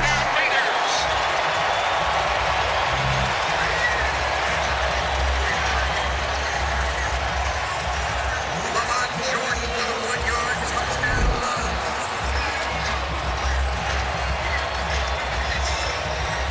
Sebastian Janikowski to attempt the extra point. And Lane Kiffin did a great job just spreading the defense out, and not in a goal line formation, more of a conventional formation that got the Browns to widen a little bit and created a seam for Lamont Jordan to get up in there. 2nd touchdown of the year for Lamont Jordan. And the Raiders regain the lead, 23-17. 15 plays, 80 yards. Raiders regain the lead, 23-17. 9 minutes off the clock on that drive. Joshua Cribbs, who has already a 99-yard touchdown return. This would be 98, but nothing doing. Hits a wall at the 24-yard line. Hiram Eugene, this backup safety, made the stop. Well, they know quantum physics, but they haven't got a clue at their own 25-yard line. Last play of the 3rd quarter. Keep it on the ground. Jamal Lewis gets it out to the 27-yard line. That's the end of the 3rd quarter, with Oakland leading, and we'll return to Oakland after this message and a word from your local station. You're watching the NFL on CBS. The Browns have it as we start the final period. 2nd down from their own 28-yard line. Derek Anderson. Look at his numbers today compared to that record-setting performance a week ago at home against Cincinnati. Well, he's settled down a little bit more since late in that 1st half. He's going to need to make some plays before this game's up. Jamal Lewis. Tommy Kelly made the tackle. That'll bring up 3rd down. Tommy Kelly, the tackler.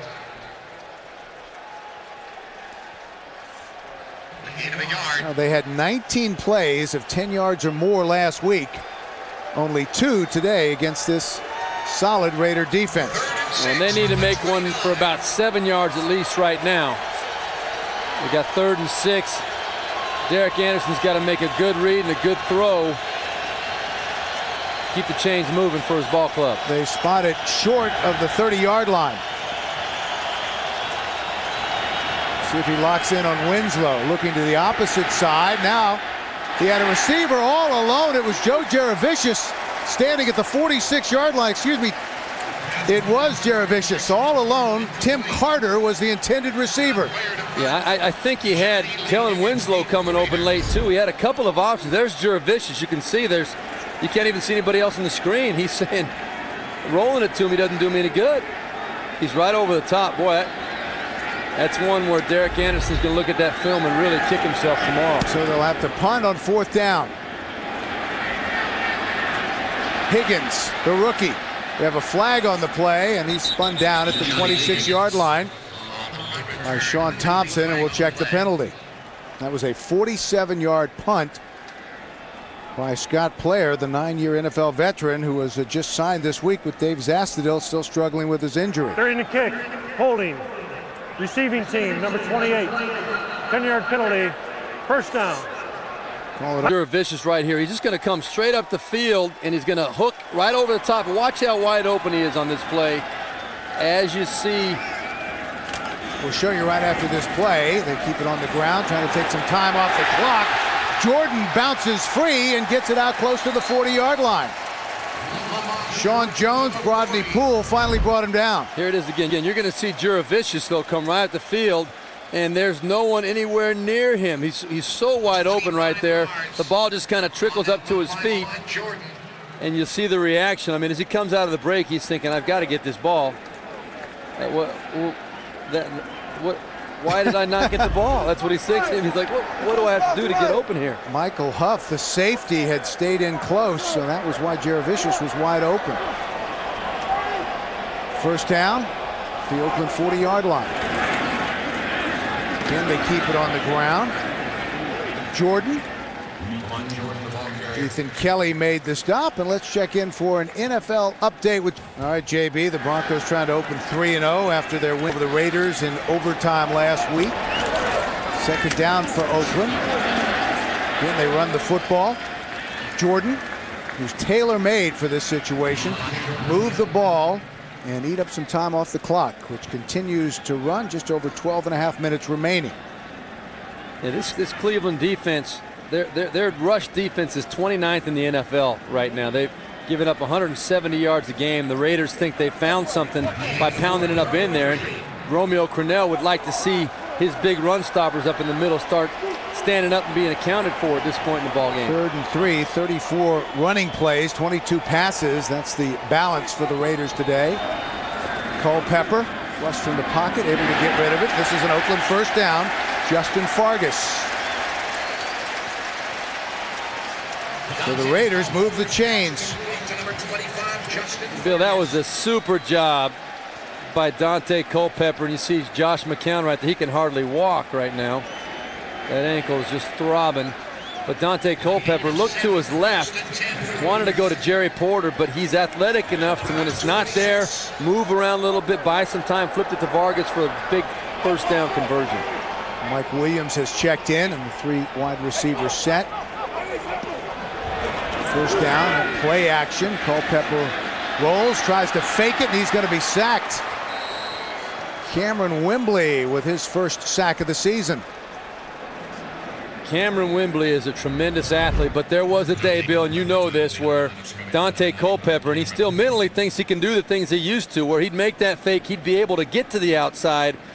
But after that devastating knee injury a couple years ago in Minnesota and all the troubles that he went through in Miami trying to get it back, he's not the same quarterback. He's still very athletic, but he's a step slower, and I think that's what cost him right there. That was a loss of 11, but they'll keep it on the ground with Fargas, who reverses his field, ducks his shoulder, gets it out across the 45-yard line to the 46. 12 Jack. I think would like to have that back. Lane Kiffin would wish that Dante would probably throw that ball away so they'd have a more desirable situation. Now, the key is to make sure you don't do something bad. Make up as much as you can. Try and pin Cleveland back in their own end zone. They've got the lead right now, the Raiders do, so don't make a mistake here. 3rd and 18. We have early movement from Cornell Green there on the right side, the right tackle. prior to the snap. Ball starts. Number 74 offense. 5-yard penalty. 3rd down.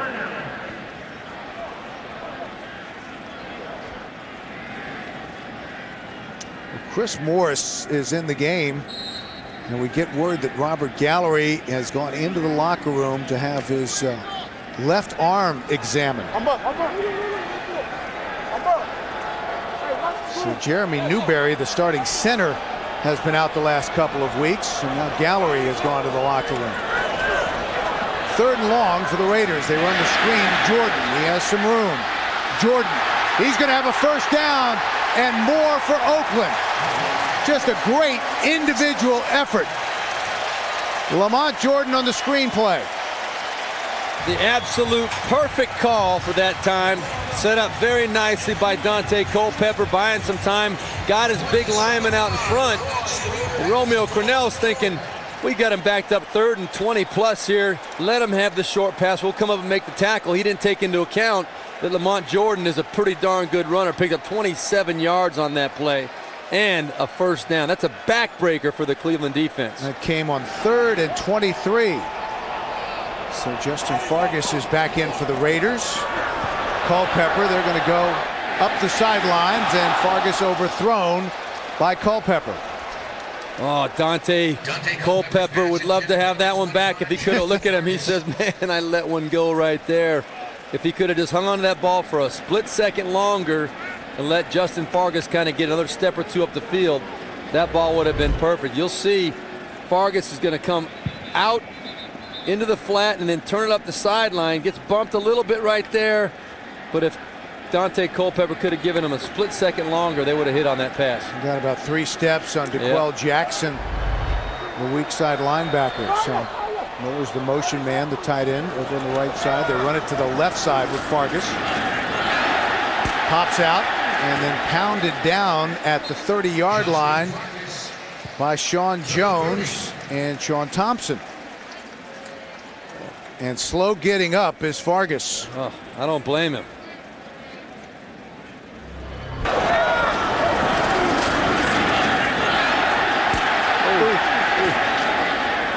Man. 38 from the 30. That is, you see him shaking his head. He knows he's going to feel that in the morning.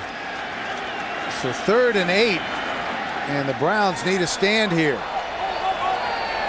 Just under 8.5 minutes remaining. Culpepper from the shotgun. Again, plenty of time, able to gun it and incomplete. That was well covered by Lee Bodden. Ronald Curry was the intended receiver, and he is slow getting up. He took a shot. Yeah, it was good coverage by Lee Bodden, and Curry's going to stay down. That was I think a bad decision by Dante Culpepper to try and pump that one in there.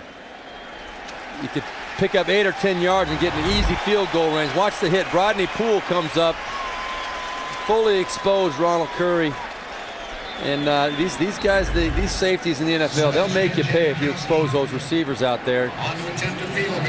So a long field goal try, 48 yards by Sebastian Janikowski, is long this year, 46 against Detroit in week 1. And 48 yards out, and that has plenty of leg. It's good. Wow. 26-17 Raiders, 8:11 remaining. They converted on a 3rd and 23, and that was the key play, the screen pass to Jordan on that drive. And if I'm Sebastian Janikowski, I don't want to kick it to Joshua Cribb. Don't give him a chance. Well, if I kick it that far, that's all right. But this is a kid that has had 3 returns of over 80 yards in the last 2 weeks. That was 9 yards deep in the end zone. They'll bring it out to the 20. 17 Raiders as the Browns take over. Only 163 yards on offense after 550 last week against Cincinnati. Anderson on the play action has lots of time, able to get it to Jaravicius, and Jaravicius has a short gain out to the 24-yard line. And coming up, time permitting after the game, the Subway post-game show. Join pickup of 4, 2nd and 6 for Cleveland.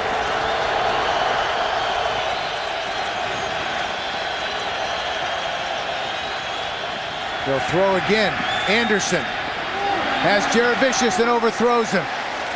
Had him on the post, and he had a couple of steps. Anderson couldn't connect. You know, there's just a few examples of chances you're going to have to make plays against a team like the Raiders. When you get those chances, you got to make the play. Joe Jaravicius right there does a great job of setting up the play, and the safety bites on the play action fake. Anderson doesn't have time to stand in there and wait all that long. He takes a big hit from Tommy Kelly.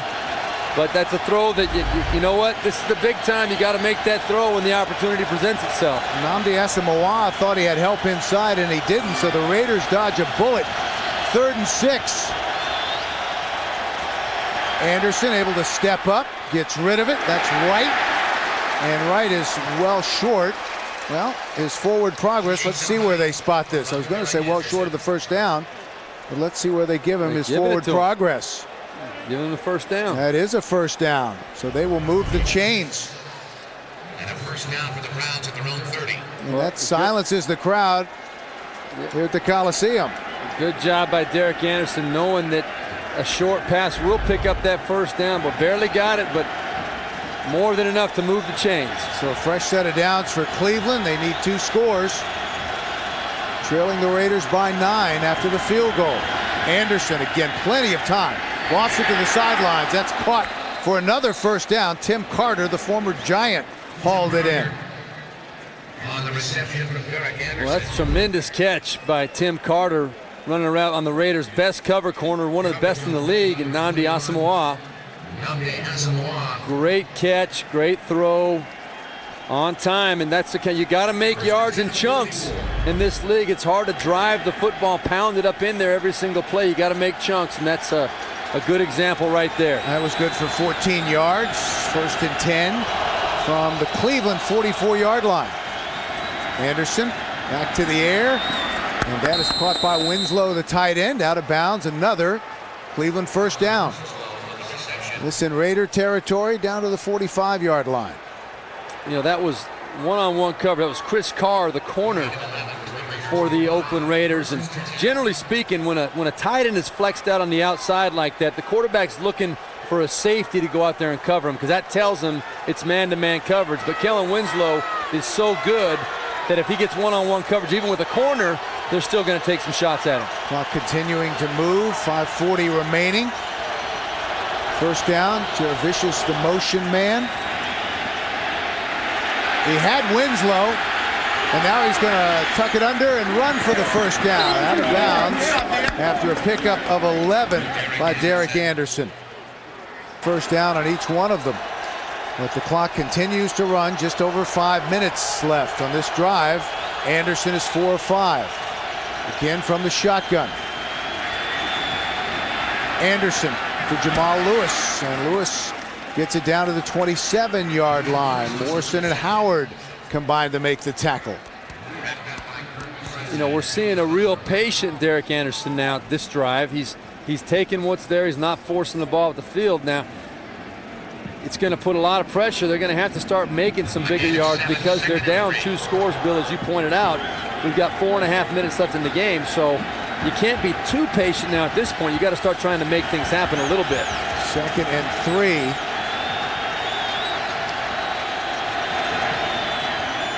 Anderson has man coverage for Edwards. What a catch! Braylon Edwards down to the 2-yard line. He went over the top of Fabian Washington to haul it in. Fabian Washington begging for a push-off, but you got a monster on the outside. Braylon Edwards is just a big human being. He's 6'3", 215 pounds. Look at him go up for that football. I mean, that's confidence from your quarterback, Derek Anderson, putting it in the perfect spot. And Braylon Edwards saying, you know what, my quarterback's giving me a chance to make a play. I've got to make the play. And he did it. 25 yards, 1st and goal for Cleveland. Lewis is the deep back. And they give it to Jamal Lewis. Left side, cuts back inside, short of the goal line. And just short of the goal line. And Bill, that's significant because the clock keeps running now. It would have been great to get him in the end zone from Cleveland's standpoint, because then they'd be kicking off with over 4 minutes to go. Now they've got to huddle up, call another play. They're losing valuable time. So it's a great effort on behalf of the Raiders to keep fighting and to make them run an extra play at least to get into the end zone. Cleveland with all 3 timeouts remaining. 2nd and goal for the Browns. Play action. Anderson's going to take it in himself and does. So Derek Anderson scores for Cleveland. Derek Anderson with a And now the gap before the extra point is 3. Touchdown. Now, Derek Anderson's a big quarterback. He's 6'6", 230 pounds, but does a great job. He is a pretty mobile guy for a guy his size. You saw the hard fake to the right side, and Rob Chudzinski giving him a chance to be athletic and make a play on the outside. He comes through for him. Dawson to make it a 2-point game. And it's good. So 3:33 left to play. 26-24 Raiders. Yeah, the Browns still have 3 timeouts left plus a 2-minute warning. You got to, as a head coach, defensive coordinator, you got to have the confidence that your defense can step up and shut them down when they need to. You know the Raiders are probably going to be conservative offensively, so it's got to get physical and shut them down. And they booted. It's a short kick taken by Carr on the run. Reverses his field, gets it down to the 21-yard line. And coming up, time permitting after the game, Subway post-game defense. And the Raiders, they're in their close-it-out offense. They're trying to do whatever they've got to do. They know that they can get a couple of first downs. It'll force Cleveland to burn all their time out. So their mentality is, you know what? They know we're going to run the ball. We still got to find a way to pound it up in there. And you can expect a good dose of number 34, Lamont Jordan. They give it to Jordan on first down. He gets it out across the 25 to the 26-yard line. Orpheus Roy made the stop. And the Browns will use their first timeout with 3:17 remaining. Cleveland. Scoring drive was 6 of 7 for 67 yards. He also ran twice for 12 yards. So the 80-yard drive, Anderson was responsible for 79 of those yards. Pickup of 1. Jordan on second down. That will bring up third down for the Raiders. This is another one of those key calls. And Cleveland, you could easily justify if they were to take a timeout right here. But Romeo Crennel electing to save it. But the Raiders right here, they know that they're probably going to get man coverage across the board here.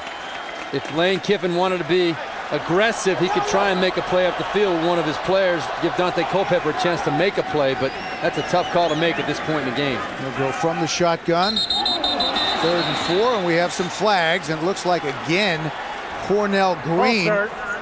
74 offense. Yep, it's Green. 5-yard penalty. He jumped early. It's been a long day for Cornell Green.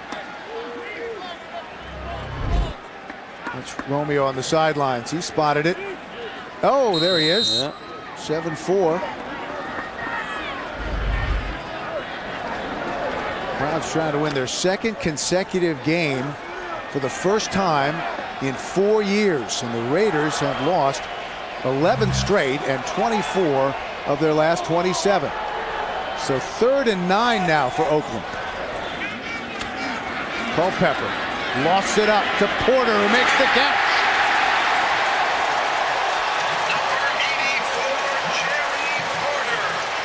And that was big. And that's why Romeo Crennel, though, he was probably smart, in my opinion, saving that timeout on that play, because he's still got 3 stoppages left.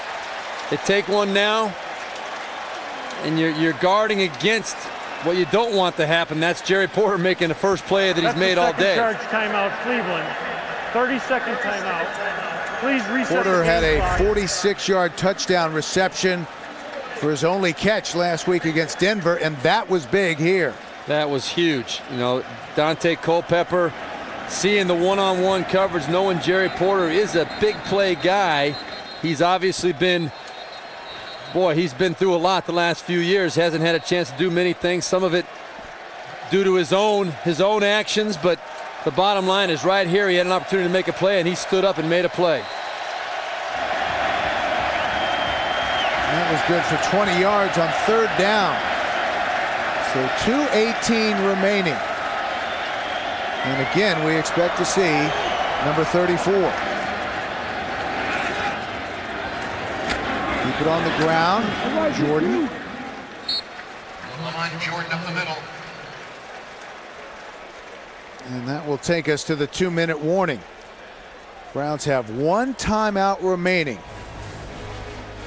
They trail by 2, 26-24 Raiders. The time of possession here in the second half. 2nd and 8. Jordan on the toss, and he picks up a couple close to the 45-yard line. That was a quick timeout by Cleveland, their final timeout. We mentioned. Let's figure this out here too now, Bill. You're going to assume the Raiders are going to run the ball, and let's assume that Cleveland will make the play and stop them short of the 1st down. The Raiders will then let the Browns are now out of timeout, so the Raiders let the clock run down as much as they could. The Browns are going to be getting the ball with about 1:10 left in the game, assuming all those things, of course. 3rd and 8. They do keep it on the ground. They've got to stop him here. Jordan trying to push his way for a 1st down, and he's going to be very close but short. He almost got that. Now does Lane Kiffin give into the temptation of wanting to close the game out with his offense on the field, or do you punt it here? I would not think so. Boy, that would. I think you want to punt it here. I know a couple of coaches that might think about doing that, but you've got to be willing to take the heat if that happens. Remember Joshua Cribbs, who's always dangerous. He would be the deep man.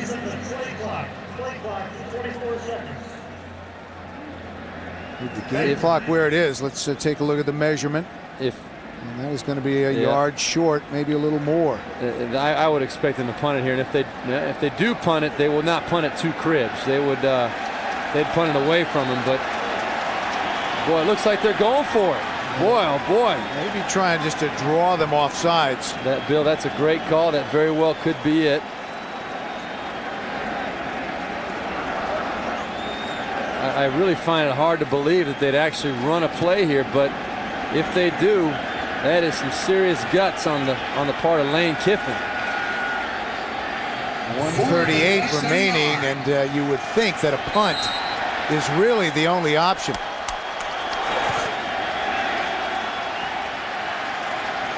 Take a look at that play clock. Plenty of time remaining. He tries to draw them off sides.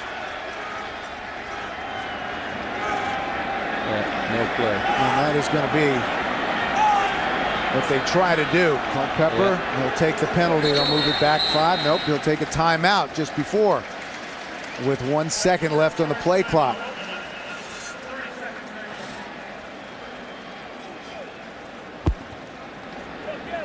So they will punt after the timeout, and take a look at the longest losing streaks in the history of the Raider franchise. The worst is 19, but this has gotten to 11.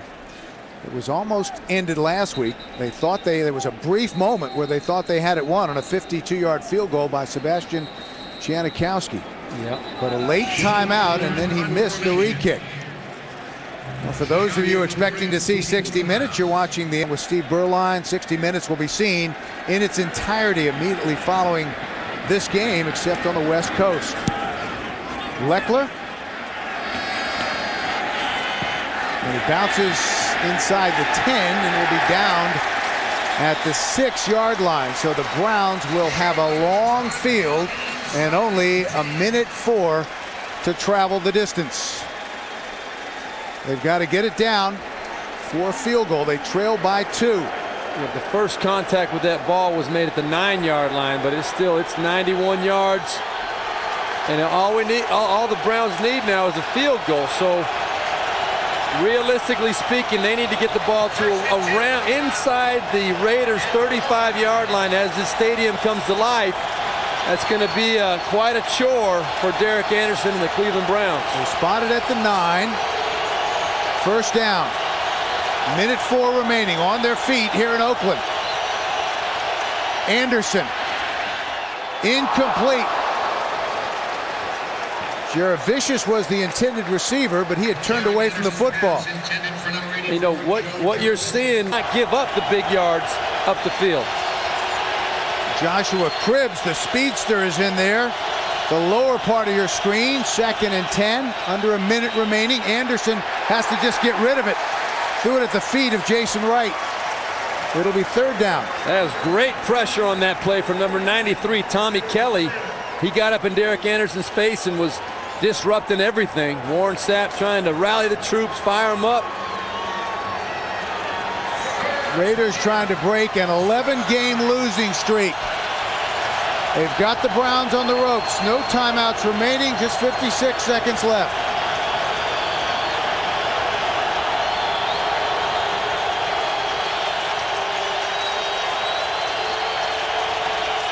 Raiders are in the prevent. Across the middle, that is caught. Winslow battles his way out across the 40 to the 42-yard line. Kellen Winslow has been pretty much contained today. Probably throw it into the ground. It looks like stop the clock, spike it. They do with 36 seconds remaining. And Bill, you were exactly right. That was a much softer defense right there. 32 yards on that pass. Rob Ryan electing to try and play it safe and make sure that nobody got free off of man-to-man coverage. And Derek Anderson had good protection that time right there and delivered a strike to his big playmaker, Kellen Winslow Jr. Tremendous play. Game on the line. You got to have guys step up. Stuart Schweigert missing a tackle. The Browns now, they need to get about 25 more yards to have a chance at a field goal. That was good for 33 yards on 3rd down. Anderson again, Winslow incomplete. He was in a battle downfield, but no flags. He was locked up there with the strong safety, Michael Huff. Intended for number 80, Kellen Winslow. And we haven't had many opportunities to look at this matchup one-on-one, but right there, Michael Huff in good position. Winslow wanting the contact up the field, but you saw that Winslow definitely was the one that initiated that contact. Michael Huff was standing there. Winslow ran into him. You're not going to get that call. Bill Dawson has a career long of 52 yards. The last time he did it was against the Raiders in 2003. 3rd down. Anderson. Winslow. What a catch by Winslow, and that's going to be a 1st down. And the Browns will try to get it up quickly and spike it. And they do with 16 seconds left. What a catch by Kellen Winslow. You talk about giving it up for the team. Watch him sell out completely, knowing that he's running right into a beehive back there. And boy, just stretching out, totally giving it up for the team. Tremendous throw too by Derek Anderson. You got to give credit to both these guys. You know, in this situation, you got to make plays. Now, right now, they're already possibly in long field goal range. I doubt Phil Dawson can make this. They've got to pick up 5 or 6 more yards for sure. They're going to more than likely have to go to the sideline because they got to stop the clock. They don't. Jaravicius unable to bring that one in. That was well covered by the Raiders. Derek Anderson's pass into. And now the problem is, if they had 16 seconds prior to that snap, if they would have completed that ball in the middle of the field, coaches basically say they need 11 or 12 seconds at least from the end of the play to get up on the ball and spike it. Now they've got 10 seconds left. They are not going to be able to stop or get up and clock the ball. They're not going to have enough time to get up and clock it to have the field goal opportunity. So they've got to try and make a play, use the sideline to get it out of bounds.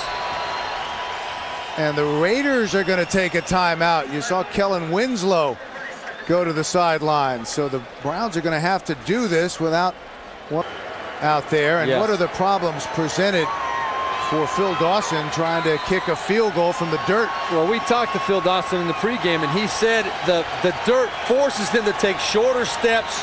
Everything has got to be shorter, therefore his range will be shorter as a result of that. He has 8 game-winning field goals in his career. He'd like to have another opportunity. He'll take one more shot. Anderson lost it to Jaravicius. He better step out of bounds. He does with 3 seconds remaining. And what a tremendous play. They got exactly what they needed.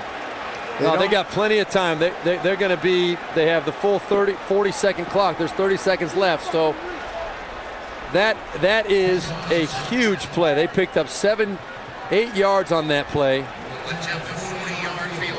Now this is a shot that Phil Dawson from the dirt or the grass should be fine. For a 9th game-winning field goal from 40 yards out. And a timeout is called. And that is exactly what Denver did to the Raiders last week in overtime. Timeout Oakland, 30-second timeout. And Lane Kiffin, boy, I'll tell you, trying to exact some payback. Remember a week ago against Denver in overtime, Janikowski with the 52-yard attempt. They get the timeout called just before the snap. So what appeared to be the game winner wasn't. And Janikowski on the re-kick hits the left upright. And Denver went on to win the game, ironically, on a Jason Elam field goal.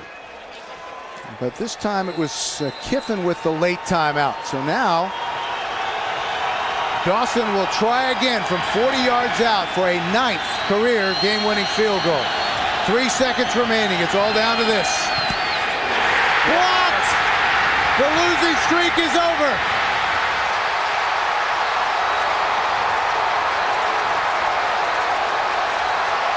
What an ending.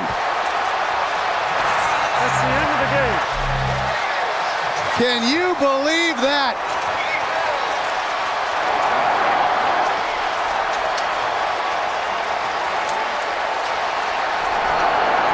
And you can tell how much this game means to the Oakland Raiders. A good snap, a good hold, and just penetration right up the middle. Tommy Kelly, number 93, big Tommy Kelly, 6'6", 300 pounds, gets that left paw.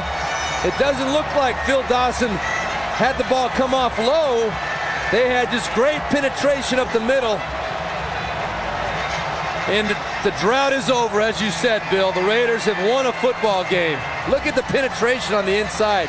You can see all the black jerseys coming through. And what does Lane Kiffin think about this? His first win as the youngest head coach in the NFL. And he's a quick learner.